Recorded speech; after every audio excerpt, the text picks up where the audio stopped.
Hay un auxiliar de la docencia, el doctor Emilio Arriola, que en cualquier momento también va a entrar a la reunión. La grabación de esta clase se ha iniciado. En un momento más le voy a presentar la pantalla para poder compartir la clase de hoy. ¿Alguna pregunta antes de iniciar la clase de hoy?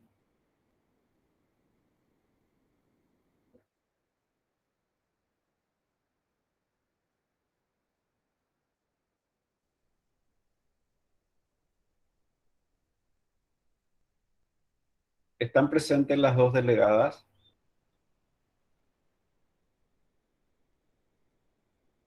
Presente, profe, buen día. Buen día, Paula y Gaby. Gaby Miranda es la otra delegada, ¿verdad?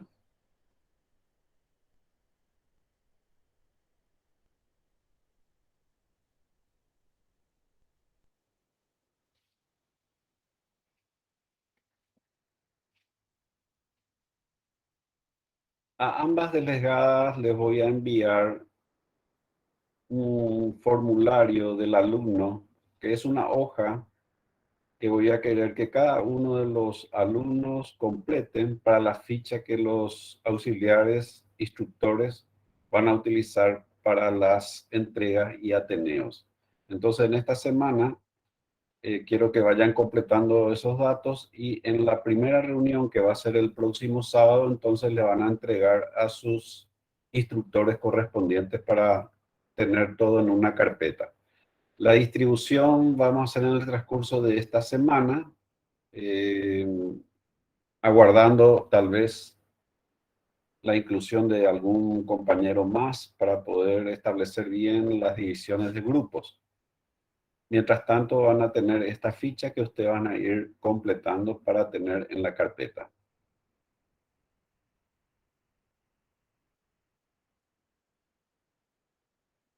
Bueno, dentro de un instante ya voy a compartir la pantalla.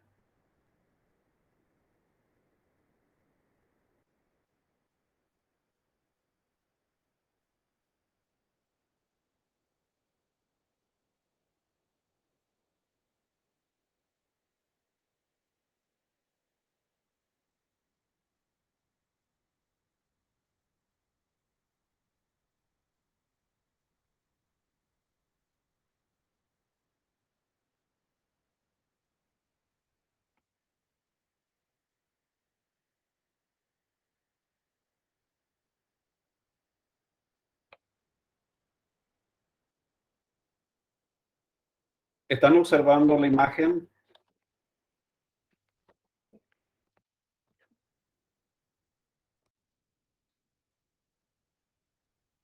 Sí, doctor, ya.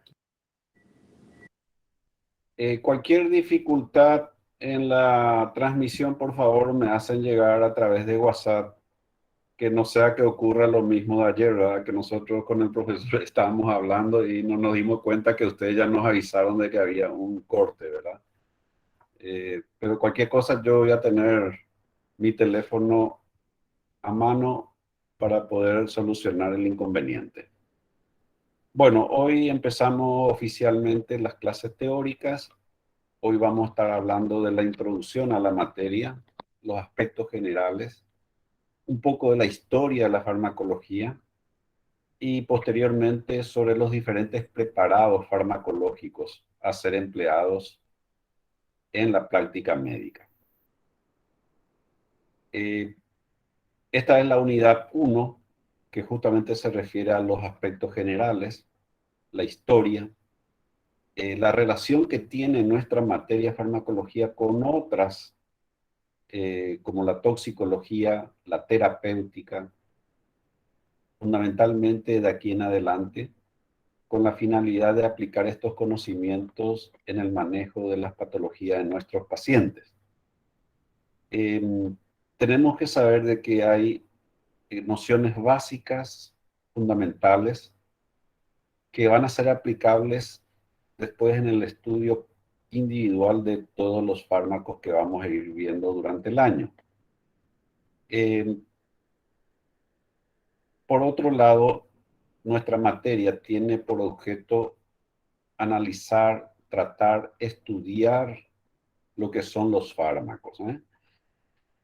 Los fármacos tienen que ver con aquella sustancia. Fármaco o droga son términos sinónimos, aunque en algunos textos pueden ser de que digan alguna pequeña diferencia. Pero fármaco o droga es toda sustancia química que es capaz de interactuar con el organismo vivo, que se utiliza habitualmente en el tratamiento de las afecciones, procurando en general la curación de esa enfermedad. Otras veces lo que se hace es prevenir la aparición de una enfermedad. Otros fármacos ayudan para el diagnóstico de una enfermedad. O en todo caso lo que hace es mitigar, evitar algún proceso fisiológico no deseado. El fármaco está constituido fundamentalmente y es la base del motivo por el cual utilizamos estas sustancias, es el principio activo contenido en esa sustancia química. El principio activo es la parte responsable de la acción farmacológica. Y vamos a ver que químicamente en la estructura de esa sustancia existe una porción de esa sustancia en su estructura química en donde reside su actividad farmacológica. Para cada fármaco hay un principio activo, una estructura química que es la responsable de su acción. Algunas definiciones a tener en cuenta y que tienen que ver con nuestra materia es que el término medicamento también es otra definición a ser conocida y que tiene que ver con aquella sustancia medicinal o las asociaciones de estas o combinaciones que están destinadas para ser utilizadas en personas o animales y que tienen esas propiedades que habíamos mencionado ya en el fármaco, es decir, prevenir, diagnosticar, tratar, aliviar o curar enfermedades. En síntesis, lo que hacen habitualmente todas estas sustancias es modificar la función fisiológica. Como muy bien ayer el profesor ya estuvo adelantando, ningún fármaco, ninguna sustancia química va a crear una función nueva en nuestro organismo. Lo que va a hacer es modificar simplemente aquello que ocurre habitualmente dentro nuestro. Antes de entrar en los aspectos generales de la materia y que tienen que ver con la cinética y la dinámica, tenemos que referirnos un poquito a la historia de la farmacología, que está muy relacionada con la propia historia de la medicina. Tenemos que saber que nuestros conocimientos o nuestra formación médica tiene que ver con la civilización occidental. La otra mitad del mundo, el mundo oriental, tiene también un rico historial en cuanto a la utilización de numerosas sustancias que incluso antecedieron a lo que conocemos actualmente en el hemisferio occidental. Esa medicina china, hindú, proveniente ya desde miles de años atrás, fueron trasladándose también al mundo occidental y actualmente existen procedimientos o sustancias o métodos alternativos en el tratamiento de las enfermedades que conjugan o permiten la imbricación de aquella medicina oriental con la nuestra, la occidental. Pero si nos referimos exclusivamente a la medicina occidental nuestra, que la conocemos, hay una historia que podemos dividirla en aquella edad antigua, aquella edad media, o podemos dividirla en la edad antigua, media y moderna, para poder describirlo con algunas particularidades. En realidad que no sabemos a ciencia cierta cuándo apareció el primer fármaco.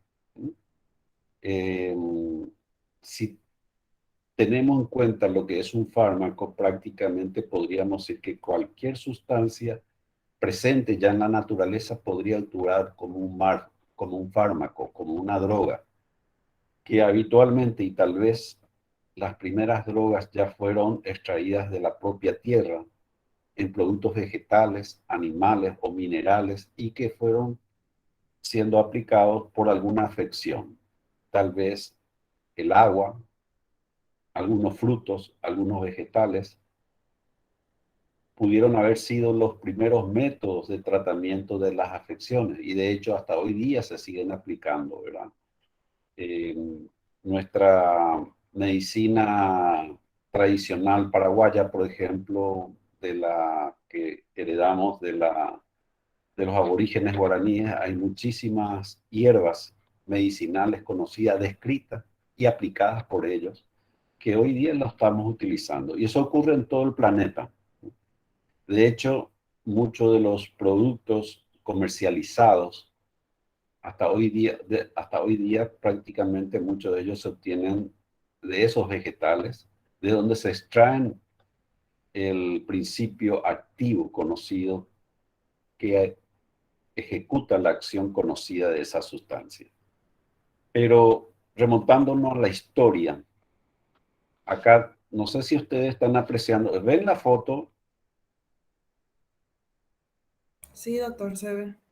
Bueno, esta es la foto de un salón del Museo del Louvre en París, que es una piedra de 2,5 metros de alto, de ese aspecto, es un basalto, que en esta fotografía no se aprecia la superficie, pero cuando uno se aproxima en toda la periferia de esta piedra están inscritas varias medidas determinadas por Hammurabi, que era el rey de Babilonia 2000 años antes de Cristo, y en donde estaban asentados muchas cosas, entre ellos incluso también los reglamentos en referencia a la profesión médica, donde se imponían tarifas para el ejercicio y también castigos en casos de fallas en el tratamiento. Eso está todo escrito, a esto se llama el Código de Hammurabi de 2000 años antes de Cristo aproximadamente, en donde están descritos el uso de algunas plantas. Esta tal vez sea la referencia más antigua que se tiene sobre la aplicación de sustancias con fines terapéuticos. Yendo en el tiempo, pasamos a Egipto, en donde aproximadamente 1500 años antes de Cristo datan los llamados papiros Ebers. Ebers era un explorador británico que fue a Egipto y encontró estos papiros en donde estaban contenidas 700 fórmulas mágicas, remedios folclóricos, muchas sustancias vegetales ya descritas.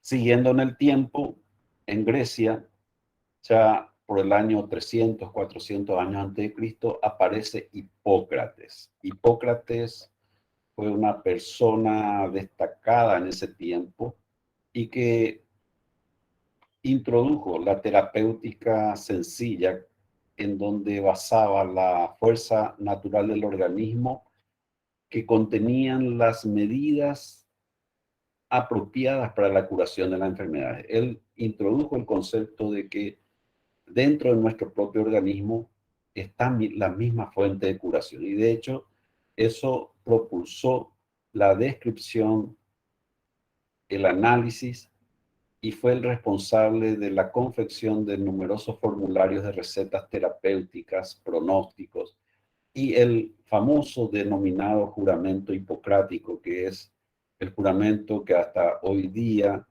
la realizan los egresados de la carrera de medicina, en donde está descrito actualmente con términos ya actualizados, ¿verdad? Pero más o menos aquella primera descripción de Hipócrates tenía que ver con la discreción, la conducta intachable, la filantropía que debía ser propia del futuro médico, que debía ser una persona equilibrada en el sentido no ser extremista, estar entre la austeridad y la alegría, e incluso también estaba descrito en este juramento inicial el control que tenía que tener esa persona, decía él, ante las mujeres y el oro. Recuerden que inicialmente esta era una carrera exclusiva para los varones y por eso que decía que debían controlarse ante la tentación de las mujeres y el oro, es decir, no dejarse atrapar por la riqueza rápida. Y eso hasta hoy día ya podemos decir que está modificado, está actualizado y hay una descripción del juramento hipocrático actual que ustedes por en Google, si buscan, van a tener lo que dice en la actualidad. Pero inicialmente esto era lo que Hipócrates consideraba que era importante que el médico tenga para poder ejercer la medicina. Siguiendo en Grecia todavía aparecen otros personajes como Teofrasto de Efesos, que empezó a hacer la primera clasificación de las plantas. Después apareció Catebas, también en Grecia, que estudió la acción de los venenos y los contravenenos allá por 100 años antes de Cristo. Pasamos después en el tiempo a la época técnica, siempre en la Edad Antigua, en donde se consideraba la enfermedad como un desequilibrio, la denominada discrasia, como una alteración de la propia naturaleza. Y pasamos de Egipto, Grecia y ahora a Roma en el tiempo. Durante el Imperio Romano aparecen otros personajes como Aulo Cornelio Celso, Cayo Plinio, que describieron numerosas drogas, pero fue otra persona actualmente considerada también como padre de la medicina, conocido como Claudio Galeno, allá por el año 200 años después de Cristo. Recuerden que el término galeno es sinónimo a médico, ¿verdad? Y viene ya desde aquella época. El padre de la medicina es Hipócrates. Galeno, Claudio Galeno, es el creador de la tendencia terapéutica del contraris curantur. Eso significa que las enfermedades debían ser curadas con acciones contrarias a la que produce la enfermedad. Y eso es lo que ocurre habitualmente. En la actualidad nosotros, la mayoría de las enfermedades, lo estamos combatiendo con una sustancia que se contrapone a la acción de ese agente patógeno o a esa enfermedad. Allá por el año 200 después de Cristo, entonces Claudio Galeno fue el creador de esta tendencia y describió o formuló una poción, un preparado llamado triaca, en donde se juntaban 60 ingredientes aproximadamente, y él era propulsor de la llamada polifarmacia. Es decir, ese tal vez haya sido el error de Galeno, en donde le administraba la misma sustancia a todos los pacientes de acuerdo, o sea, no teniendo en cuenta la patología, sino que era un tiro, la terapéutica del tiro de la escopeta. Es decir, que le daba la misma sustancia a todos, pudiendo ser que alguno de los componentes de su preparado sea efectivo. Pero esta práctica, que dicho sea de paso, podemos decir que perduró por 1000 años aproximadamente en la historia de la medicina, se siguió practicando durante ese tiempo. Incluso hasta hoy día van a tener conocimiento de profesionales médicos que aplican este método de tratamiento, el tiro de la escopeta. Es decir, no sabiendo cómo tratar una enfermedad, administran una serie de fármacos, una ensalada de sustancias, con la esperanza de que algunos de ellos pueda ejercer la acción que estamos queriendo. A eso se llama polifarmacia. Esta conducta terapéutica no es la aconsejable en la actualidad. Vamos a ver quién se opuso a esta terapéutica de Galeno, pero tuvo que transcurrir más o menos 1000 años. Claudio Galeno dejó esa conducta terapéutica del contraria contraris curantur, y siguiendo en el tiempo entramos en la Edad Media, en el Imperio Bizantino, aparecieron otros personajes que siguieron describiendo o aparecieron la descripción de otras numerosas sustancias.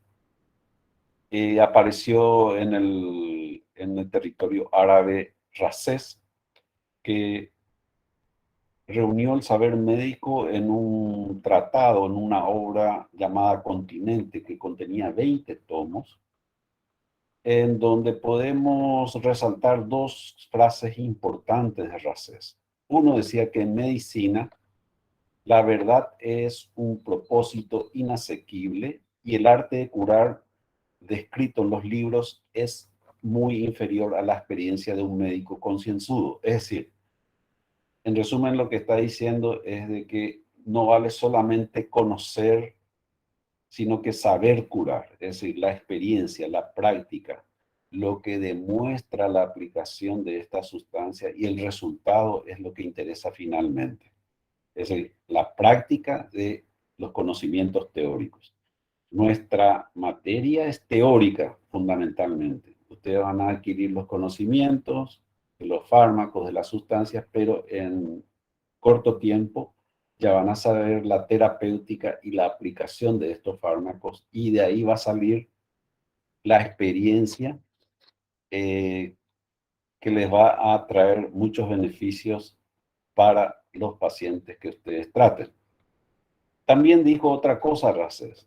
Aquella persona que consulta con muchos médicos habitualmente comete muchos errores. Y eso tiene que ver precisamente porque la idea que tiene un profesional sobre una enfermedad en un paciente puede diferir sustancialmente con el enfoque que puede tener otro profesional. Y entonces, ¿qué es lo que ocurre habitualmente? El paciente se desorienta, no sabe qué hacer. Si responder a un profesional con un sistema de tratamiento o a otro, o hace ambos a la vez, y ante la duda no sabe qué hacer, va a otro profesional y a otro y a otro, y así sucesivamente, hasta que muchas veces se consigue mayor daño más que beneficio. Ya en el tiempo, avanzando por el año 1200, 1300, en el territorio de la actual España aparecieron algunas personas como Arnaldo Vilanova, Raimundo Lulio, que fueron tal vez los primeros en que empezaron a oponerse a la polifarmacia de Galeno que habíamos descrito anteriormente. Pero fueron precursores de otro que sí se instaló como baluarte para contrarrestar todos aquellos conocimientos que perduró por 1000 años y que fue iniciado por Galeno. Esa persona fue Paracelso, que tenía en realidad un nombre muy largo. Ahí tienen cómo se llamaba esta persona. Era un médico suizo, allá por el año 1500 aproximadamente, y que se levantó contra la doctrina Galeno y que decía que, en resumen, de todo lo que había hecho Galeno no es bueno, que había que volver a reempezar. Introdujo el concepto de que para cada afección hay una sustancia química que sí puede ser eficaz o útil para esa enfermedad. Introdujo la monofarmacia, el término de que para cada afección, para cada sintomatología o lo que fuese, existe una sustancia adecuada. Y también dijo otro concepto muy cierto, que aquella sustancia que cura también puede matar. Es decir, todas las sustancias, dependiendo de cuál sea esa sustancia y de la cantidad que se administre, pueda actuar como un fármaco benéfico, como un medicamento, o puede ser un tóxico.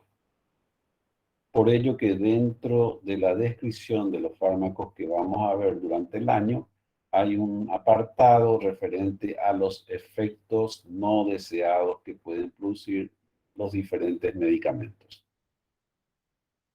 Este fue Paracelso. Y entramos ya en el siglo XVI, en la Edad Moderna. Dejamos la Edad Antigua, dividimos el tiempo en Edad Moderna a partir prácticamente del descubrimiento de América, y justamente tal vez uno de los primeros registros de sustancias utilizadas por los aborígenes en América fue encontrado en México. La descripción de un manuscrito de 185 plantas por el autor, el indígena Martín de la Cruz, que tiene estudios sobre las sustancias que ellos utilizaban en esa época, entre ellos el maíz, la calabaza, frijol, cacao. Dicen que está en el Museo Nacional de la Ciudad de México, este catálogo de aquella época en donde están descritas estas plantas. Siguiendo en el tiempo, ya bajo el conocimiento de los diferentes preparados vegetales extraídos de la naturaleza, empezaron a aparecer algunos investigadores como Sydenham, que introdujo la quina. La quina es una sustancia extraída de la corteza de un vegetal originaria de Sudamérica, de donde se extrae la quinina, y esta ha demostrado y que los aborígenes ya conocían como agente eficaz para tratar el paludismo, y hasta hoy día se sigue utilizando. Otro vegetal, por ejemplo, fue la ipecacuana para el tratamiento de la disentería por el holandés Helvetius, esto en el siglo XVII. En el siglo XVIII se descubre la vacuna antivariólica por Jenner, aparece la digital, cuya flor de la planta tenemos ahí la imagen, llamada así digital porque las flores tienen como dedos de guante, y en donde las hojas de este vegetal, de esta planta, Digitalis purpúrea y Digitalis lanata, las hojas de esta planta contienen el principio activo, el principio digitálico, que tiene un efecto inotrópico positivo, es decir, que la gente campesina se fijaron de que el consumo de las hojas de esta planta beneficiaban el edema, la anasarca que sobrevenía como consecuencia de una insuficiencia cardíaca. Y eso tiene que ver con el efecto inotrópico positivo, con el aumento de la fuerza del miocardio, que mejoraba la sintomatología de esa insuficiencia. En el siglo XVIII surgen tres escuelas médicas diferentes. Está la escuela alopática, que fue aquella ya preconizada por Galeno, si ustedes recuerdan la doctrina contraria contraris curando, en donde decíamos que la enfermedad era curada administrando sustancias que se oponían o contrarrestaban las manifestaciones de la enfermedad.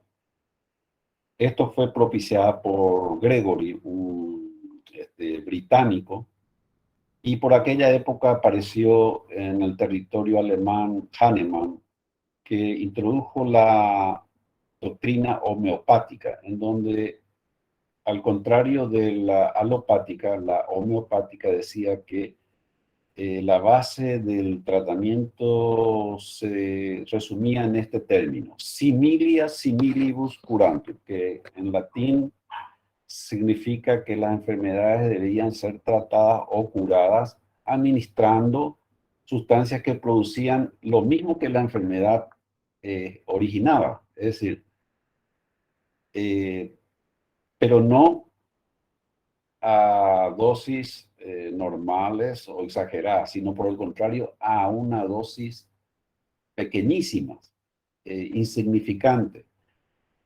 Esta doctrina homeopática hasta hoy día se sigue practicando por algunos entendidos o por algunos profesionales, pero fue tal vez bueno en el sentido de que propició o permitió la obtención de las denominadas vacunas, en donde se ha visto que la introducción de una partícula, de un virus o una bacteria muerta, atenuada o inactivada, despertaba la reacción inmunológica.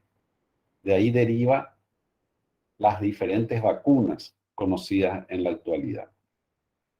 Y una tercera escuela en aquel siglo XVIII fue la del doctor Scola, que fue un extremista. La doctrina del nihilismo terapéutico, en donde él decía de que negaba todo. Él estaba en contra de la homeopática y de la alopática. Y él iba al extremo y decía que el médico no tenía que tratar la enfermedad. Hasta ese punto. Él decía que el médico lo que tenía que hacer es hasta el diagnóstico y dejar al paciente librado prácticamente a su destino.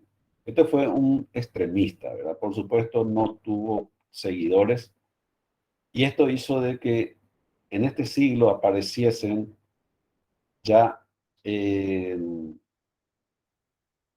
otras personas que en base a todo lo que ya se conocían empezaron a aislar aquellos principios contenidos en las sustancias brutas. Así se aisló, por ejemplo, la morfina del opio o amapola. La amapola es una planta, es un vegetal con flores hermosas y la escarificación de los capullos del opio, de la amapola, se extrae la morfina, es decir, el opio es la leche de la amapola y de la leche o opio se extrae el principio activo contenido que es la morfina. Y así los diferentes investigadores que fueron apareciendo con el correr del tiempo,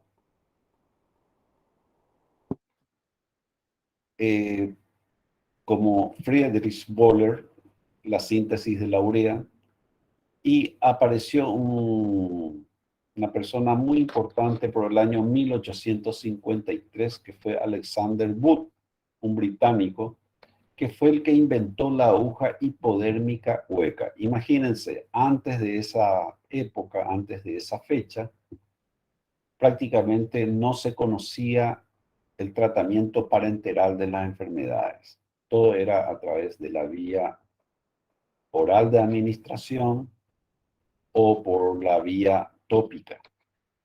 Recién cuando Alexander Wood fabricó esta aguja hipodérmica hueca en su interior, pudieron ser administrados en forma parenteral, fundamentalmente por vía endovenosa, las sustancias directamente al torrente sanguíneo. Y eso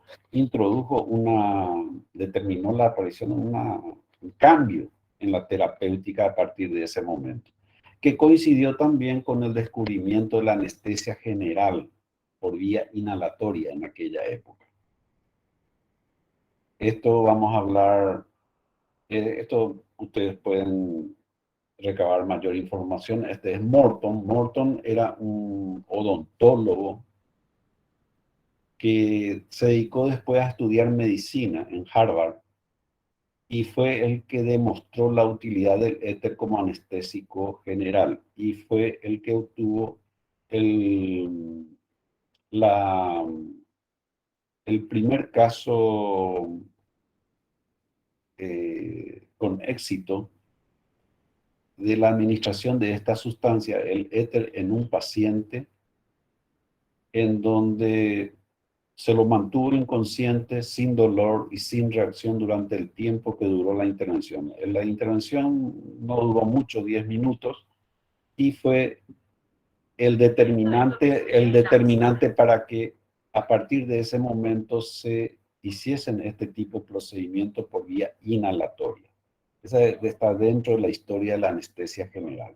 Esta es una foto posterior a la intervención de ese paciente en aquella época. Fíjense cómo era el quirófano. No existía prácticamente recinto de quirófano. Era nada más que un apartado de la sala con biombos. El paciente de ahí estaba acostado. Prácticamente no había todavía el concepto de la esterilización, pero ya practicaron una anestesia en un paciente que requería una intervención quirúrgica. Siguiendo en la edad moderna, en el siglo XIX, ya aparecen investigadores experimentales como Magendie, Claude Bernard, que ya describieron otras acciones de otras sustancias. Aparecieron los sueros con Behring.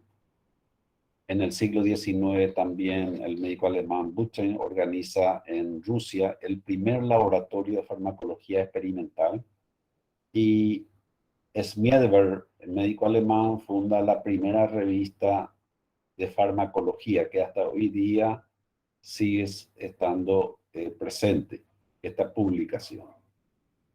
Siguiendo en la edad moderna, en el siglo XX, empiezan a aislarse diferentes hormonas, entre ellas la adrenalina, la obtención de la insulina en el año 1921. Esta es la historia. Esto, cuando entremos a describir la insulina, van a ver los antecedentes históricos de este hecho, la disputa que hubo entre los investigadores. Tal es así que el premio Nobel de aquel año fue otorgado en principio a MacLeod. MacLeod, el que está a la derecha, fue el profesor orientador, pero los que hicieron los trabajos fueron Banting, que está a la izquierda, y Bess, que junto a Collins fueron los que recibieron el premio Nobel de Medicina de aquella época con la obtención de la insulina y con resultados exitosos en pacientes diabéticos. Siguiendo en el siglo XX aparecen ya la utilización de los quimioterápicos, la droga antisifilítica arsfenamina en 1910. Aparece la introducción de las sulfonamidas en Alemania, y también Alexander Fleming, allá por el año 29, la obtención de la penicilina. Y a partir de ahí, la obtención de las numerosas familias de antimicrobianos con acción antibiótica que determinaron la curación de muchísimas patologías infecciosas. Actualmente, en nuestro siglo XXI, ¿hacia dónde apuntamos la farmacología? Hay muchos objetivos. Se está, por ejemplo, tratando de obtener una insulina inhalada o una insulina de administración oral que va a redundar muchos beneficios en la gran cantidad de pacientes diabéticos. Actualmente, ya conociendo el genoma humano, se está realizando terapias génicas anticipativas de la aparición de numerosas enfermedades, la aparición de numerosos anticuerpos monoclonales en numerosas patologías. Se han visto la posibilidad también de reducir los efectos adversos, mejorando algunos productos que ya lo teníamos, pero con algunas formulaciones especiales lipídicas, como la liposomal de la anfotericina. Se han rescatado fármacos que se dejaron en el tiempo por algún efecto adverso teratogénico, como el caso de la talidomida, que se ha visto que es un excelente inmunomodulador en la actualidad y que está siendo de vuelta utilizado, ¿verdad?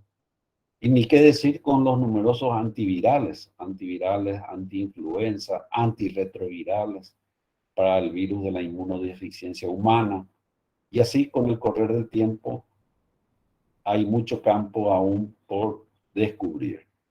Por ello que también hay trabajos tratando de curar aquellas patologías crónicas que hasta hoy día no podemos conseguir, como el caso de la diabetes, la insuficiencia cardíaca, la hipertensión arterial. El desafío actual también es qué pasa con aquellas enfermedades infecciosas ante la aparición de la resistencia bacteriana por el mal uso de los antibióticos, por la mala indicación, por la indicación innecesaria que hace que las bacterias generen resistencia rápida. También hay muchas enfermedades del tercer mundo que aún están presentes y que a pesar del desarrollo de la medicina aún no han sido controlados suficientemente. Otro campo de tratar de mejorar todo esto también es tratar de reducir el costo del tratamiento promocionando los medicamentos genéricos, tratando de abaratar los costos de un tratamiento. En ese sentido hay mucho por discutir aún. En cuanto a la farmacogenética, esto es cuestión de leer, ya anticipamos lo que es el genoma. Actualmente con el estudio y el conocimiento del genoma humano, les dije que prácticamente podemos decir que en un futuro próximo, tal vez el tratamiento no sea como actualmente conocemos. Si ustedes se fijan, los fármacos están actualmente disponibles en las farmacias y uno va con la receta y obtiene el medicamento que el profesional le indica. Pero en países de primer mundo, con el conocimiento del genoma humano y sabiendo de que hay patologías que en un futuro cercano esa persona puede padecer, se pueden tomar medidas preventivas, incluso utilizar algunos fármacos para evitar la aparición de esa enfermedad. Es decir, que estamos yendo a lo que se llama a una medicación individual, personalizada, en donde tal vez en base a esos conocimientos genómicos, cada persona va a tener ya un tratamiento o un método preventivo para que pueda obtener un mejor estilo de vida. Bueno, esta parte de la presentación tiene que ver con nuestra materia que vamos a estar describiendo en estos días, la parte general que consta de dos ramas fundamentalmente. La farmacocinética, que a partir del lunes el profesor va a estar hablando y el viernes va a estar hablando de farmacodinámica. Esas clases del lunes y del viernes van a ser mejor estudiadas y desarrolladas en los ateneos con los instructores respectivos. Así que mucha atención en esta clase del lunes y del viernes, porque esa va a ser la base de la presentación de los ateneos. Bueno, esto es lo que habíamos mencionado. Actualmente vamos a recurrir a los fármacos hechos a la medida. La dinámica, la cinética, de eso el profesor va a estar hablando el próximo lunes y viernes. Bueno, otro aspecto a considerar o a conocer es de que ¿qué es lo que ocurre? ¿Por qué hay tantos fármacos? Hay muchas sustancias conocidas que los investigadores han obtenido en base ya a herencia de sustancias de la naturaleza. En este caso acá tenemos la imagen del Papaver somniferum, del opio, la extracción del principio activo, la morfina. Y para cada sustancia conocida, para que llegue a ser comercializada, pasa por diferentes fases, que podemos resumirlas en un solo gráfico. Bueno, acá tenemos, si observan, ¿están observando la imagen? Quiero saber. Sí, doctor, se ve. Bueno, Esta imagen resume el ensayo clínico. Si van de abajo para arriba, van a fijarse de que aproximadamente 10.000 sustancias que pueden ser estudiadas, la denominada fase 0 de investigación, se prueban estas sustancias que el investigador dice que tal vez pueda ser útil. ¿Y qué es lo que hace? Aplican estas sustancias en animales pequeños, en órganos aislados o en cultivos de células. Esta fase preclínica, fase 0, lleva un tiempo de investigación. Y cuando de 10.000 sustancias estudiadas, tal vez, por dar un número, 10 han demostrado que pueden ser de mayor estudio y pasan a la fase 1, que es la parte que está un poquito más arriba. La fase 1, en la fase 1, ¿qué es lo que se prueba? Es esta misma sustancia probada ya en este terreno 0, en animales pequeños. Acá se prueba en personas sanas, voluntarios sanos, no en enfermos. ¿Y qué es lo que se investiga? Lo más importante, que sea seguro, que no mate al paciente o que no le produzca un daño grave. ¿Y quiénes son estas personas voluntarias? Aparentemente en algunos países, aquellos que tienen una pena carcelaria máxima, tiene esta oportunidad, diríamos, de reducir su pena si se someten a esta fase 1 de ensayo clínico. En esas personas, un número relativamente poco de personas en donde se investiga esta sustancia, se ve qué es lo que produce esa sustancia en esa persona. Fundamentalmente, si no produce algún daño. Si se demuestra que esa sustancia no es dañina, entonces pasa a la fase 2, que está acá en el medio. La fase 2 es la utilización de esa sustancia, pero ya en enfermos, sabiendo que esa sustancia puede ser útil en ese conjunto de pacientes. Son pacientes no numerosos, 30, 40 casos a lo sumo, y se estudia. Y se sigue viendo si esa sustancia sigue siendo segura, no le produce efectos dañinos, y también acá ya se investiga la eficacia. Es decir, si le trae el beneficio que se dice que puede dar. Si se demuestra que es benéfico para estos pacientes, entonces pasa a la fase 3, que es lo mismo que estábamos citando, pero ya con mayor cantidad de pacientes. Generalmente 1.000, 2.000, 3.000, 5.000 pacientes en todo el mundo se prueba esa sustancia, porque en la fase 2 ya se demostró que era bueno en pacientes de esa enfermedad.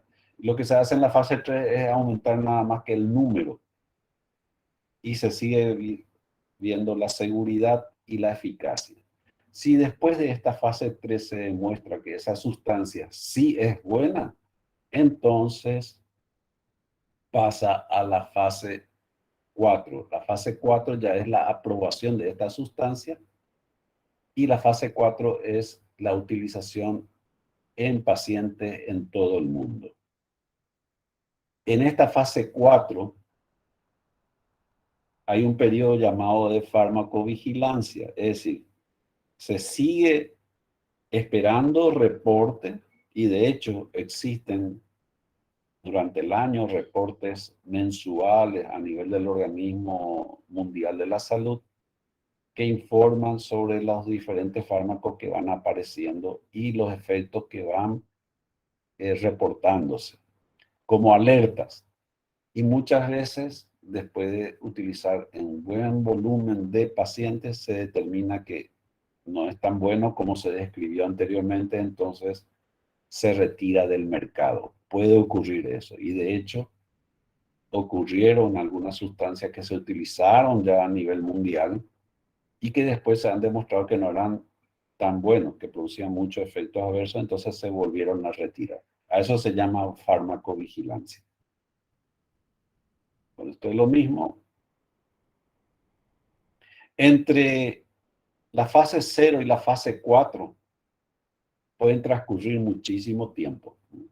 Por ello que las empresas, los laboratorios de producción de fármacos, invierten mucho dinero, pero así como invierten mucho cuando obtienen esa sustancia útil, lo venden bien caro.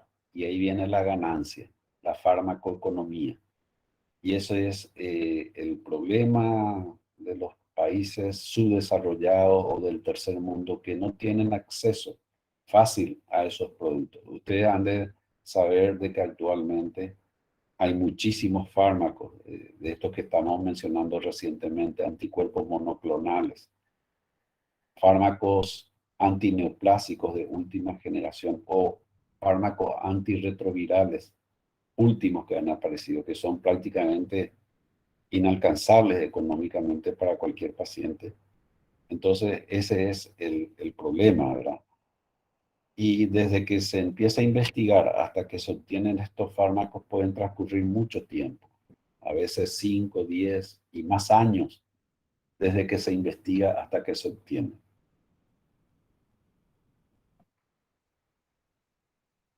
Bueno, dentro de los conceptos generales, tienen que saber ustedes que el médico que trata a un paciente está transmitiéndole varias señales que el paciente va percibiendo en el profesional. Los pacientes no son tontos, los pacientes están atentos. Por ello que el profesional debe ser una persona seria, creíble, y les digo, tienen que dar buena impresión, tienen que saber hablar, ser agradable al paciente, en el hablar, en los gestos, en la actitud. Ese simple hecho hace que el paciente, consciente o inconscientemente, perciba y pueda aceptar lo que el profesional le está diciendo. Porque ¿qué es lo que ocurre muchas veces? Cuando no hay ese feeling, esa aceptación por parte del paciente, entonces ningún tratamiento va a ser positivo, ¿no?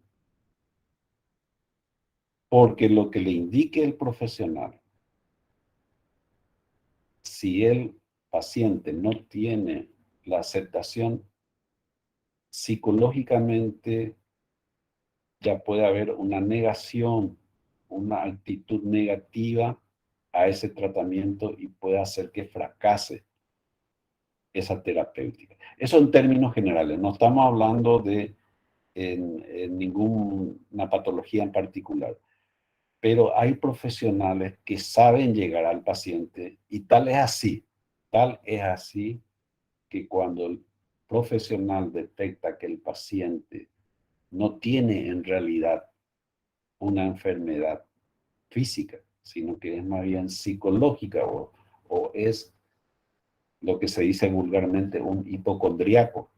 El simple hecho de conversarle a ese paciente y darle las orientaciones o darle un placebo. El placebo es un preparado que no contiene ningún principio activo.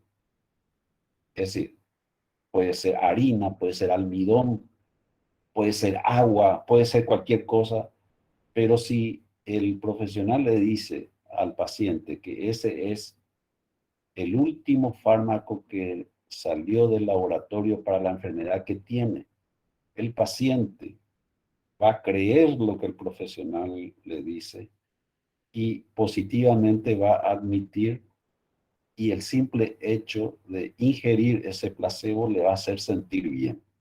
Hay muchos profesionales que actúan de esa manera, ¿no? En términos generales, no estamos hablando en forma particular. Y eso es un detalle importante, ¿no? Bueno, de esto ya estuvimos hablando, de los sistemas de medicina, alopática, homeopática. Bueno, finalmente, el médico no es como decía Skoda, el nihilista. El nihilista decía que el médico tenía que diagnosticar nomás, ¿verdad? En realidad que el médico tiene que, en lo posible, curar.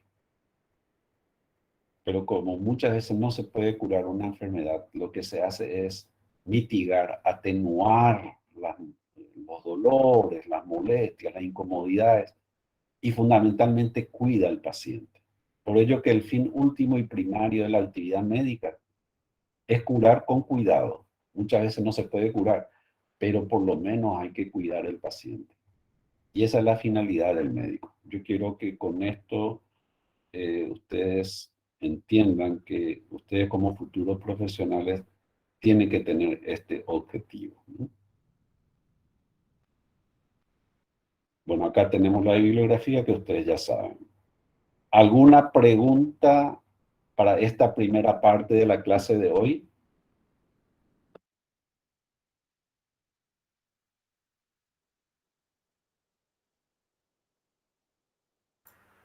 Buen día, profe. No sé si es que me escucha.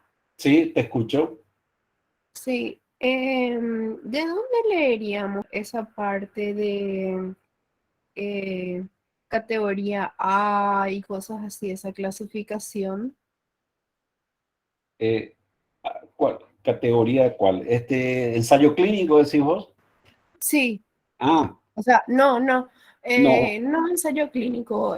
Por ejemplo, disculpe, la parte de categoría A, qué sé yo, que se puede darle a Ah, embarazadas, o categoría bueno, X, que no se puede darle a sí, embarazadas, esa parte. está bien la pregunta.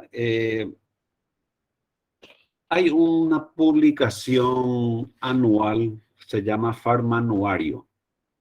Farmanuario, que es un manual que maneja los profesionales, muchos profesionales y también las industrias farmacéuticas. Aparece cada año, se llama Farmanuario. El último que salió fue 2021 y este año estará saliendo o ya salió. Sea el farmanuario que sea, desde hace unos años aparece en las primeras páginas eso que estás diciendo, ¿eh? A, B, C, D y X, ¿eh? Muchísimas gracias, doctor.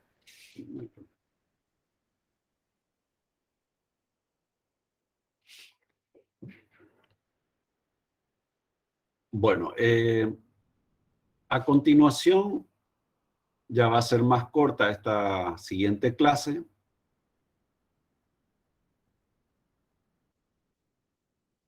¿Están observando? Sí, profe. Bueno, vamos a estar hablando de las formas de presentación de los fármacos, los diferentes preparados farmacológicos o formas farmacéuticas, que es la forma en que nosotros vamos a tener estos fármacos para utilizarlos, ¿verdad? Esta es una clase orientativa nada más. Vamos a tener próximamente una entrega de trabajos prácticos sobre este tópico en donde el instructor, el auxiliar de la docencia va a interactuar con ustedes y le va a estar mostrando los diferentes preparados. De hecho, me gustaría que cuando llegue esta actividad, todos los que puedan acerquen a ese momento algo que tengan en su casa. Si todo el mundo tiene en su casa algún fármaco, ¿verdad?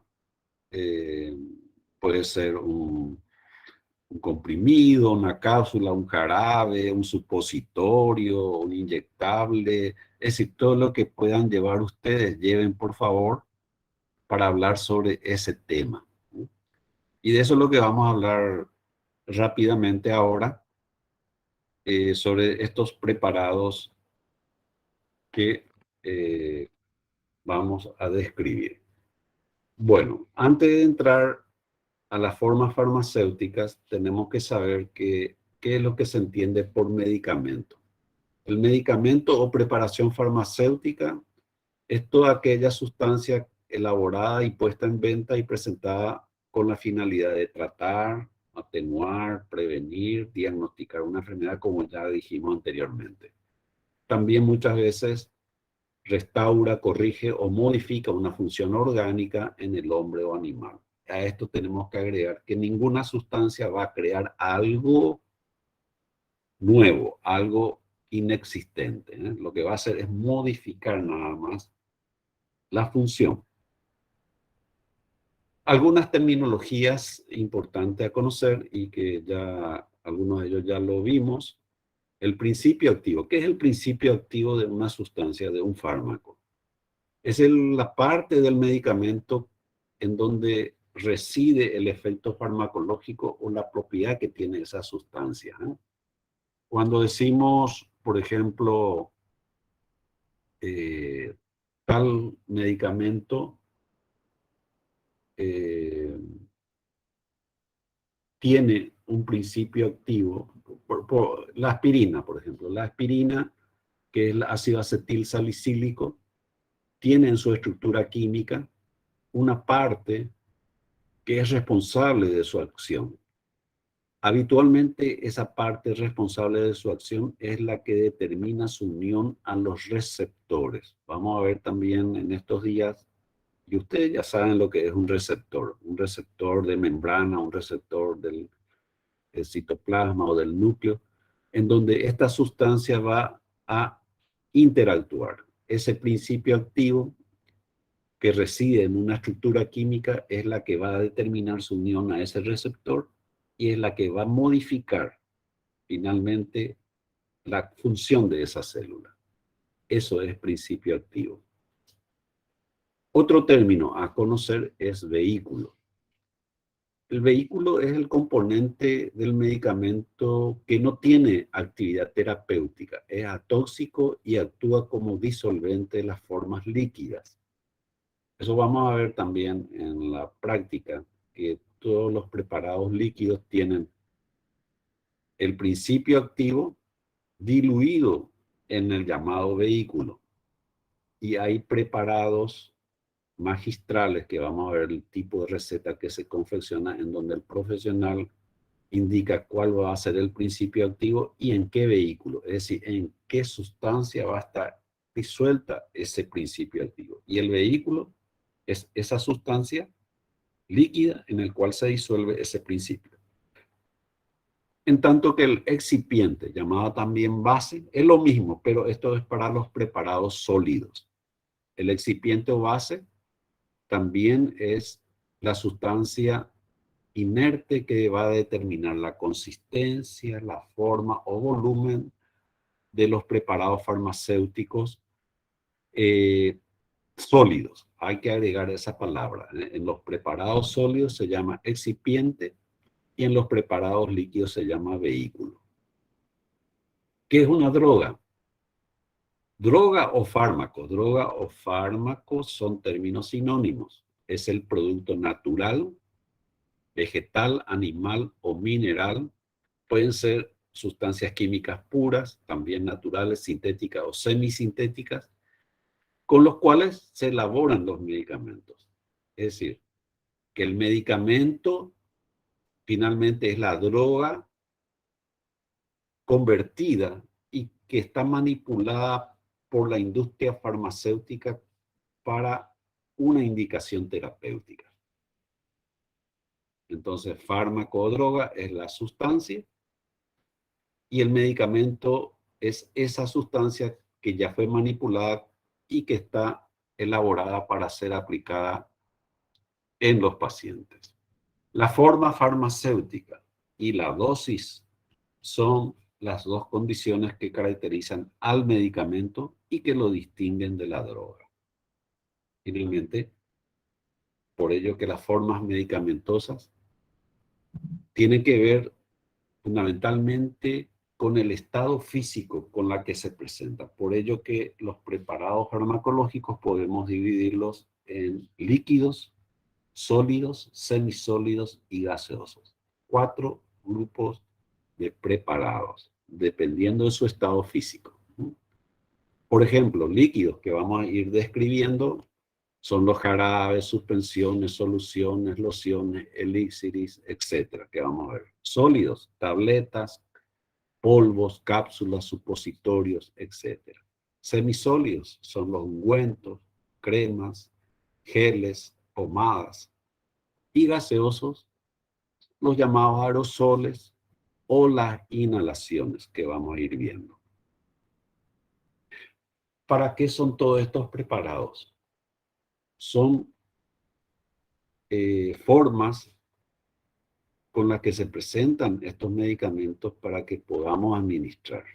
La administración tiene que ver por dónde vamos a suministrar el fármaco y que tiene que ver con el preparado, ¿verdad? De ahí que la vía de administración es importantísima, saber elegir en un paciente. Tal es así que para elegir una vía de administración hay que tener en cuenta 3 factores. 1 es el fármaco en sí. 2 es la enfermedad a ser tratada, porque de acuerdo a eso nosotros vamos a elegir la forma más adecuada. Y tercero es en qué tipo de paciente vamos a usar, ¿verdad? Para cada paciente, para cada enfermedad o para cada urgencia o emergencia existen métodos o vías de administración más apropiadas. Por ello que dependiendo de esos 3 factores, nosotros vamos a elegir la vía de administración y la forma farmacéutica elegida. Dentro de las vías de administración están aquellas administraciones locales o tópicas que tienen que ver en aquellos preparados justamente semisólidos habitualmente y que están destinados para aplicar directamente en el sitio en que queremos tratar. Cuando nuestra intención es tratar una enfermedad en forma sistémica, entonces tenemos que elegir una vía de administración general, que puede ser por ingestión oral, que una vez absorbido se distribuye por el sistema circulatorio a todo el organismo, o puede ser por vía parenteral, ¿no? Ya sea intramuscular, subcutánea, endovenosa, etc. Y no olvidar también de que existe la vía inhalatoria, que suele ser una vía de administración bastante rápida de acción por su amplia superficie de absorción y por su distribución rápida que suele tener.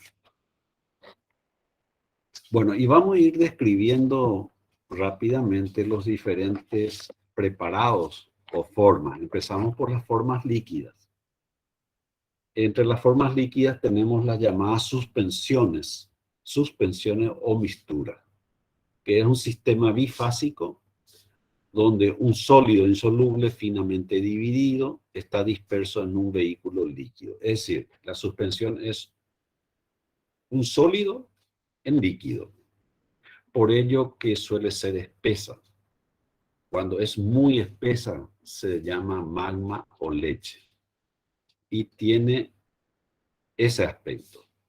Todas las suspensiones antes de ser administradas deben ser bien agitadas el recipiente porque tiene una fracción sólida diluida en el líquido. Entonces, para mantener una disolución adecuada hay que agitar antes de su administración. Hay suspensiones de administración oral y hay suspensiones de administración parenteral.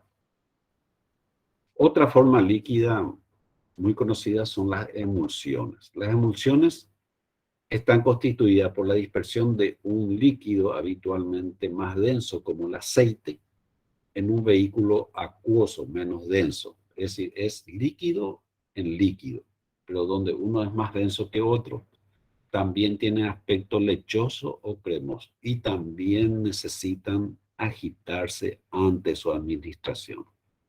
Habitualmente las emulsiones están destinadas para ser aplicadas más bien en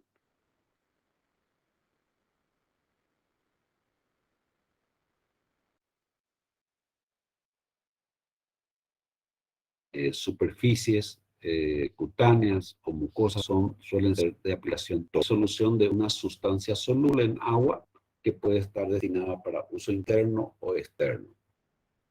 En las anteriores, en las suspensiones, en las emulsiones,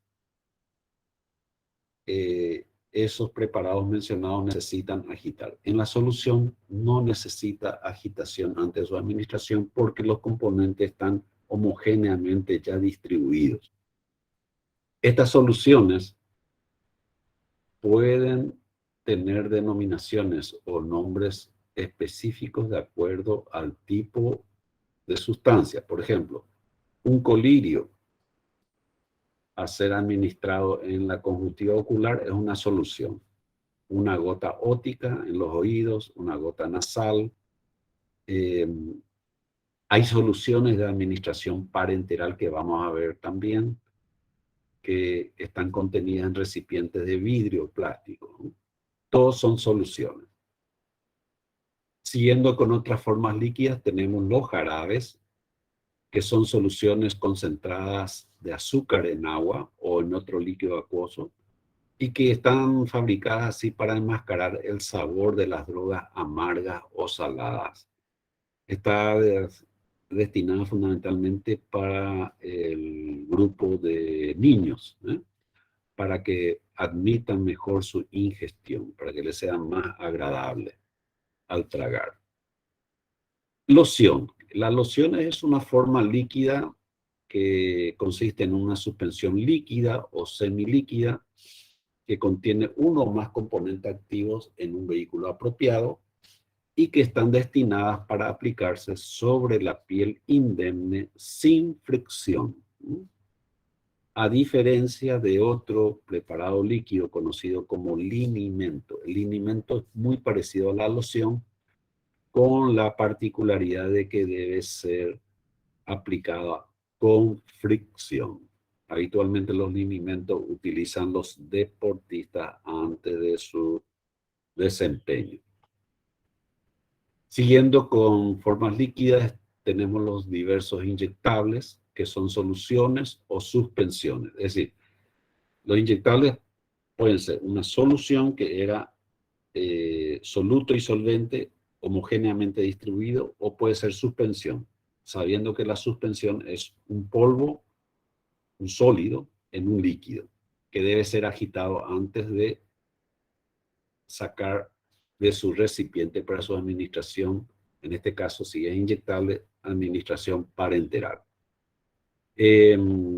Hay diferentes tipos de inyectables, dependiendo del envase que lo contenga. Hay llamadas ampollas de vidrio, hay frascos multidosis como esta en donde tenemos acá abajo, por ejemplo, que tiene una tapa de goma, y en donde a través de la jeringa extraemos la cantidad que vamos a utilizar. Multidosis porque el resto se guarda en la heladera y se sigue utilizando. Estas ampollas de vidrio podemos tener dos tipos. Cuando tiene una marca en el cuello significa de que no hace falta la lima. Si no tiene la marca, hay que limar el cuello para romper, o si no se pueden lastimar. Esta que tiene la marca significa que con un movimiento seco, ustedes rompen acá, ¿no? En este hay que aserrar. Bueno, y de ahí se extrae, estos son monodosis, es decir, una vez extraídas ya hay que desechar el resto, o a veces se usa todo. Hay otros cartuchos llamados así que son en base de plástico o vidrio que tienen una tapa de goma y que permite también la extracción.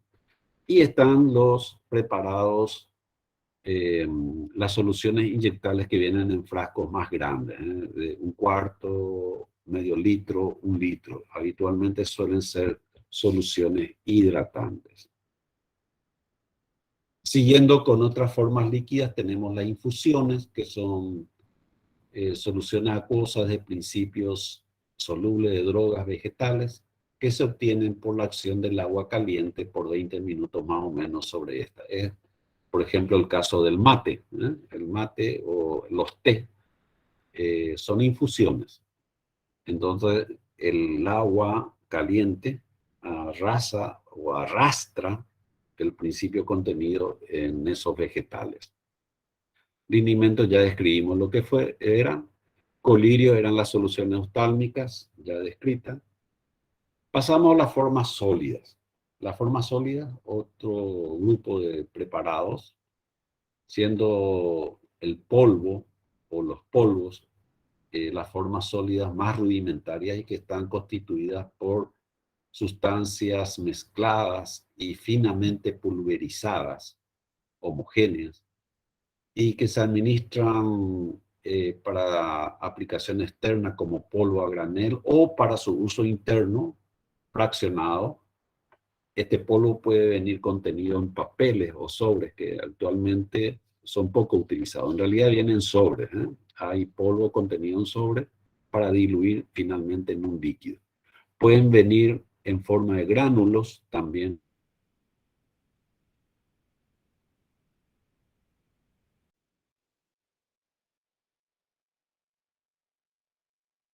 Los llamados sellos que actualmente ya no se utilizan, a ver qué son.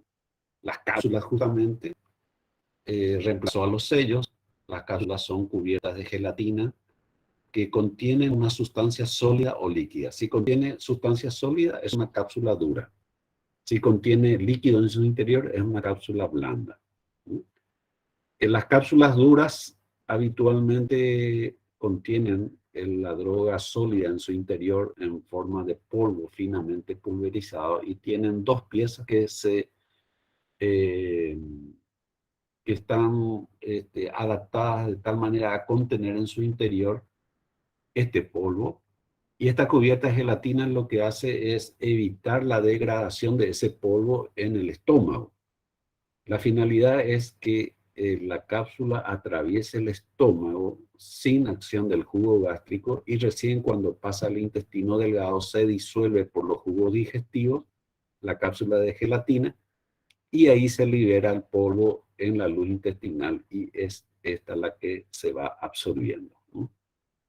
Las cápsulas blandas también están destinadas, son líquidos contenidos dentro de esa cápsula de gelatina que también evitan la acción del jugo gástrico y pasan al intestino y ahí se libera este líquido contenido en esa cápsula blanda.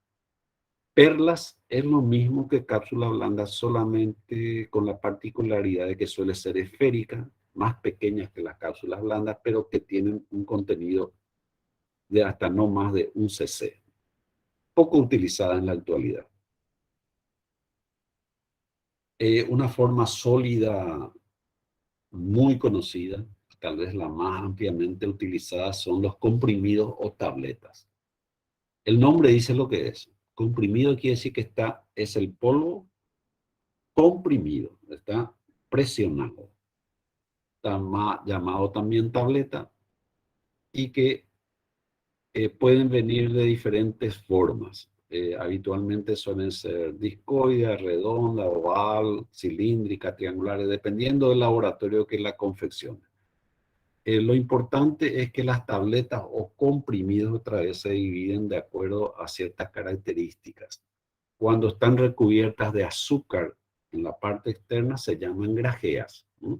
Y eso habitualmente los laboratorios lo confeccionan así para evitar el sabor desagradable que puede tener el comprimido. Por lo tanto, recubriéndola de esta capa de azúcar, llamando ya así grajea, es mejor admitida por el paciente. Hay que recordar que existen tabletas o comprimidos sublinguales. Suelen ser habitualmente pequeños y que están destinados para que se mantengan en la cavidad bucal y se absorban en esa mucosa. Los comprimidos sublinguales habitualmente son de acciones muy rápidas porque evitan su paso por el hígado, pasa directamente por el sistema cava a la circulación sistémica, entonces su acción es mucho más rápida. Hay diferentes comprimidos, están la de liberación prolongada o sostenida que están fabricadas de tal manera por compresión múltiple y que se va degradando paulatinamente en su paso por la luz intestinal. Esto con la finalidad de que su acción se prolongue más tiempo. Prácticamente la mayoría de los laboratorios están lanzando este tipo de comprimidos de tal manera a que el efecto del fármaco perdure por más tiempo. Hay también comprimidos o tabletas efervescentes que contienen bicarbonato de sodio que al contacto con el agua libera el dióxido de carbono. Bueno, acá tenemos una imagen de los diferentes preparados y la liberación que van ejerciéndose en diferentes alturas del tracto digestivo. Hay algo que debemos saber también. Dentro de las tabletas o comprimidos, por ejemplo, que se confeccionan a partir del polvo, pueden ser sin ranura o con ranura. Cuando tiene ranura la tableta o comprimida o comprimido, significa que puede partirse por la mitad. Al partirse por la mitad, el laboratorio está diciendo que la mitad contiene justamente la mitad del principio activo. A diferencia de este comprimido sin ranura, en donde no es aconsejable partir con un cuchillo cuando se tenga que administrar la mitad de la medicación, porque se corre el riesgo de que la mitad partida no contenga la cantidad suficiente de principio activo que el laboratorio ha fabricado. Por ello, cuando hay ranura, podemos partir. Si no tiene ranura, no hay no hay posibilidad de asegurar que sea la mitad de la dosis, ¿no? Siguiendo con otras formas sólidas, tenemos la píldora, que es una forma farmacéutica esférica constituida por una masa elástica no adherente. Actualmente se emplea muy poco. Se emplea poco porque se disuelve poco, tal vez así que una vez ingerida a veces puede exteriorizarse con las heces, así como se ingirió, ¿no? Las pastillas o caramelos es otra forma sólida muy frecuentemente recurrida, sobre todo para las afecciones bucofaríngeas. Habitualmente es un agente medicinal con base saborizada, en donde se va liberando los componentes activos por disolución en la cavidad bucal. Otras formas sólidas son los llamados extractos que están destinados para ser utilizados en los preparados magistrales. Son constituyentes activos de drogas que de acuerdo al disolvente utilizado puede ser extracto etérico, alcohólico, de ácido acético, recibiendo entonces la denominación de acuerdo a cuál sea el disolvente con la cual se extrae el principio contenido en las sustancias consideradas. Otra forma sólida son los supositorios, ¿no? Hay supositorios rectales, supositorios vaginales y uretrales. Las uretrales actualmente ya no se usan, ¿verdad? Pero las rectales son muy conocidas, tienen forma cónica o de bala. Hay adultos, pediátricos, y están los supositorios vaginales, conocidos también como tabletas vaginales u óvulos. La característica común de todos estos supositorios es que se disuelven a la temperatura corporal. Por ello que cuando se consigan de la farmacia hay que guardar en heladera, porque a temperatura ambiente se va derritiendo. Pasamos a las formas semisólidas. Las formas semisólidas son todas ellas preparadas para ser administradas en forma tópica habitualmente, llamadas en algunos casos pomadas o ungüentos, que suelen ser preparados semisólidos blandos, untuosos, adherentes a la piel y mucosas, y dependiendo de cuál sea el excipiente, puede ser oleaginoso, absorbente, emulsiva, hidrosoluble, es decir, dependiendo de la característica de ese excipiente, puede tener acciones agregadas. Pero lo importante es que tiene una base grasa, una base untuosa y pegajosa. Permanece por más tiempo sobre la superficie cuando se aplica. Cuando a estas pomadas se le agrega polvo, se llaman pastas. Las pastas entonces son pomadas con polvo. Habitualmente las pastas están destinadas para utilizarse en lesiones dérmicas húmedas, en donde el polvo actúa como secante, a diferencia de las pomadas o ungüentos que están destinados más bien para ser aplicados en lesiones dérmicas secas, en donde requerimos humedad. Las pastas para lesiones exudativas húmedas.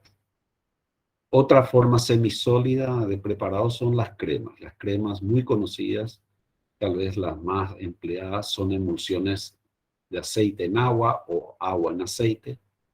Son semisólidos no untuosos, esto es lo diferente de la pomada, que se aplica en forma externa y que no necesita una oclusión.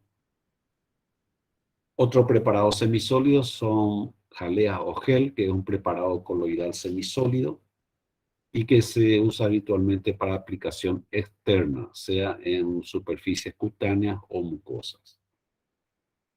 Otros semisólidos son los emplastos. Emplastos son preparados que tienen adherencia a la piel y que tiene una matriz plástica que determina su liberación lenta, habitualmente para tratamiento de lesiones crónicas. Acá tenemos la pasta, la pomada, el polvo y las superficies sobre las cuales son. Y fíjense el tiempo que transcurre con cada uno de estos preparados. Habitualmente la pomada, tal vez las cremas, duren poco tiempo su actividad, en tanto que las oclusivas, los emplastos, tienen mayor duración de acción, permiten la liberación más lenta del producto. Esa es la ventaja. Pasamos a las formas gaseosas. Las formas gaseosas tenemos las inhalaciones, los aerosoles. Las inhalaciones son sustancias que se administran por vía inhalatoria, nasal o bucal, mediante las nebulizaciones. Hay aparatos nebulizadores que crean la niebla a través del motorcito del nebulizador, se crean estos aerosoles. En realidad son preparados líquidos que a través de la niebla que crea el aparato produce la presencia de estas partículas en el aire que se aspira por la vía nasal y bucal. Son soluciones inhalantes de rápida acción. Y después están las otras formas gaseosas conocidas como aerosoles, que son dispersiones muy finas de un líquido o un sólido en los llamados propelentes en la fase gaseosa y que están habitualmente dentro de un envase presurizado. Estos son los famosos spray. Hay aerosoles que necesitan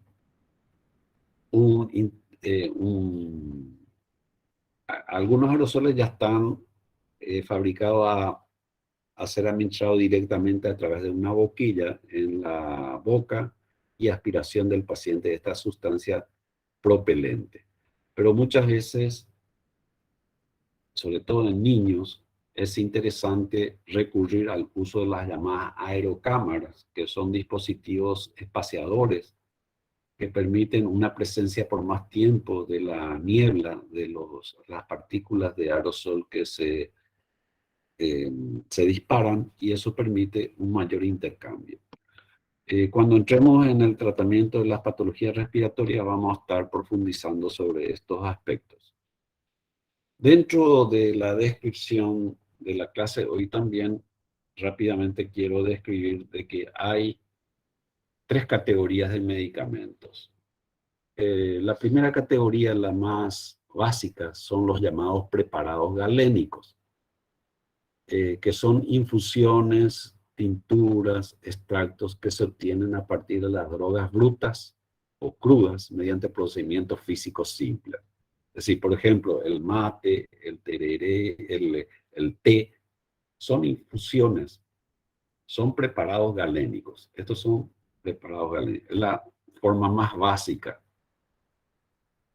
La siguiente categoría son los preparados magistrales, habitualmente muy utilizados por los neumólogos, los alergistas, y que tienen que ver en el campo también de la dermatología, en donde el profesional hace la receta dirigida al boticario o al farmacéutico que tiene que hacer este preparado magistral, en donde el profesional indica el principio activo, en qué base o vehículo, base si es sólido, vehículo si es líquido, el coadyuvante, que es la sustancia que puede reforzar la acción del principio activo, y a veces va agregado también un corrector. Un corrector es una sustancia que mejora aún, por ejemplo, el sabor del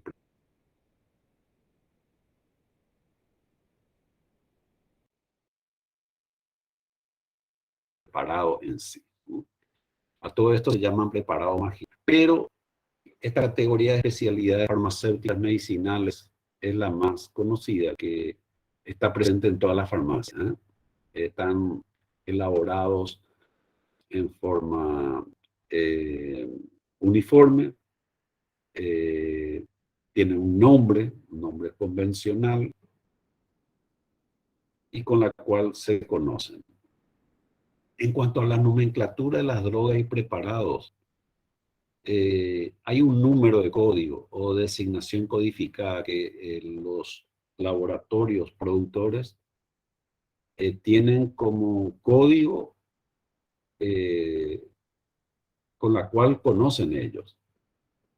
También hay un nombre químico de la sustancia que habitualmente es muy complicado conocerlo, ¿verdad? Solamente los investigadores saben cuál es el nombre químico de la sustancia finalmente.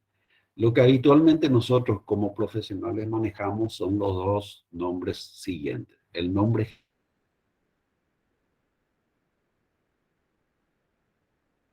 genérico o denominación común internacional, que es el nombre con el cual se conoce esa sustancia, esa droga en todo el planeta. Y después está el nombre registrado o nombre comercial, que es el nombre que cada laboratorio le da a ese fármaco. Podemos tener miles de nombres comerciales, pero es el nombre genérico el que ustedes deben conocer, ¿eh? El nombre, hay un nombre genérico, por ejemplo, paracetamol es un nombre genérico de un fármaco, pero nombre comercial de paracetamol hay miles, ¿eh? Por ejemplo.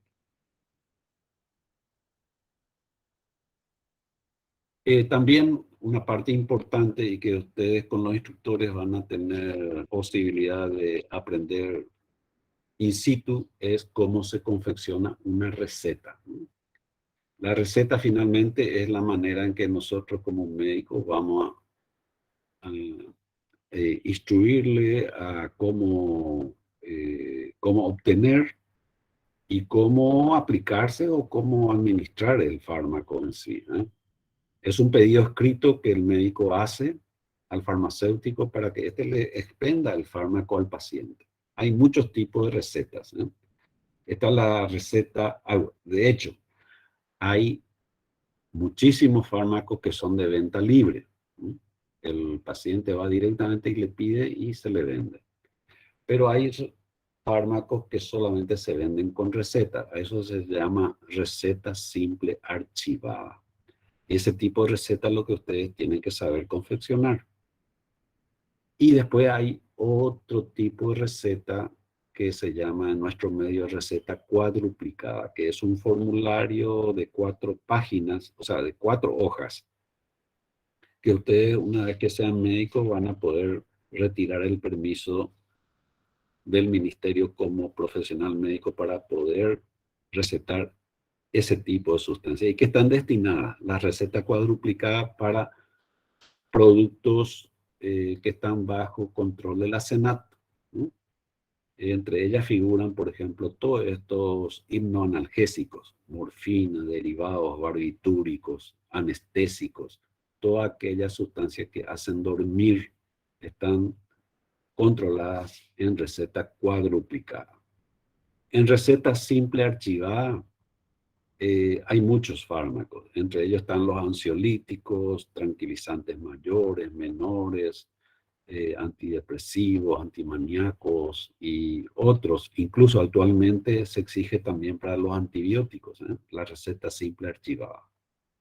Sea cual sea la receta, lo importante y que hay que saber confeccionarlo es, aparte de la ortografía, es la caligrafía. Una letra legible es importantísimo, o si no, pueden ocurrir errores en la expedición del fármaco en la farmacia. Hubieron o siguen habiendo muchos errores porque el que expende el fármaco en la farmacia no entiende la receta del médico porque es ilegible, no se entiende. Felizmente actualmente muchos profesionales ya usan la informática, entonces dan recetas por computadora, entonces no hay problema, pero muchos aún siguen escribiendo manualmente y ahí está el problema, que hay que saber escribir, sobre todo con buena caligrafía. En una prescripción, en una receta, tiene que figurar varias cosas, entre ellas, por supuesto, el nombre, la dirección, el teléfono del prescriptor. Habitualmente en el membrete de la receta ya figura el profesional, quien es el que está expidiendo la receta. Al confeccionar la receta hay que escribir el nombre genérico del fármaco. Eso es lo más importante, el nombre genérico, la potencia, es decir, de cuántos miligramos, la forma farmacéutica, si va a ser un jarabe, un comprimido, una cápsula, un inyectable, la cantidad que se va a necesitar. Y en una hoja anexa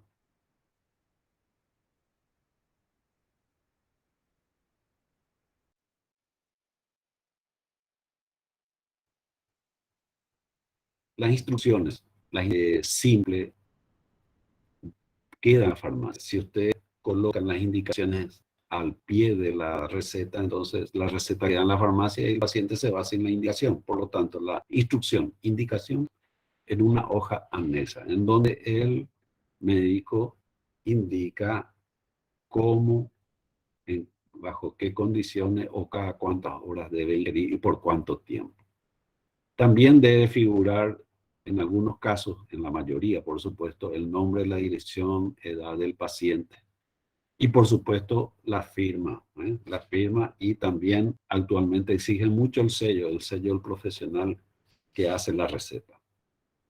Este es un ejemplo de un antibiótico. Actualmente, esto no es aconsejable hacerlo así porque ya es una receta controlada, entonces donde dice amoxicilina, la suspensión tiene que ir en una hoja.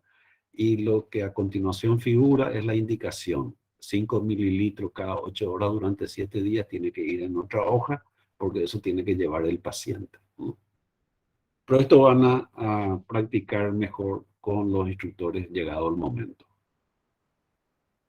Acá tenemos la bibliografía que ustedes ya conocen. ¿Alguna pregunta?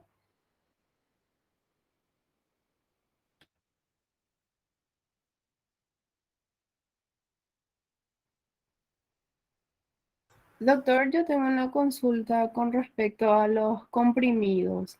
Sí, No sé si se me escucha. sí, se escucha bien.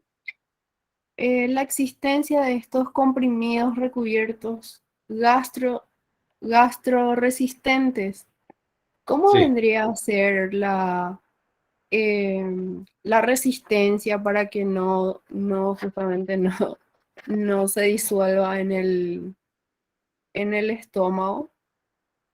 Y bueno, La manera, hay dos maneras. Una es a través de las cápsulas, en donde la envoltura de gelatina ya protege, ¿verdad? Esa es una manera de administrar y evitar su disolución en el estómago. Y otros son los comprimidos, como vos decís, recubiertos o de envoltura, que también tiene externamente, es el polvo contenido internamente, pero externamente tiene una cubierta más resistente, que puede ser de la misma gelatina, ¿verdad? Así como la cápsula. Y eso actúa como un impermeable, como un impermeable. Y recién cuando pasa a la luz intestinal, al duodeno, empieza por las enzimas digestivas a diluirse esa envoltura, sea la cápsula de gelatina o sea la cubierta gastroprotegida que habíamos mencionado. Y una vez que se libera esa envoltura externa, el polvo contenido que contiene el principio activo empieza a disolverse en la luz del intestino y a partir de ahí se va absorbiendo. Y están las retardadas. Los comprimidos de liberación retardada tienen que ver con la desintegración que van teniendo estos preparados, de tal manera a que por diferencias de presiones se vaya partiendo en tiempos diferentes de acuerdo al grado de compresión que tienen estos preparados. De tal manera que el principio activo se va liberando en forma lenta, lenta, lenta, lenta, y entonces con ello se consigue mayor tiempo de acción. Ok, muchas gracias, doctor.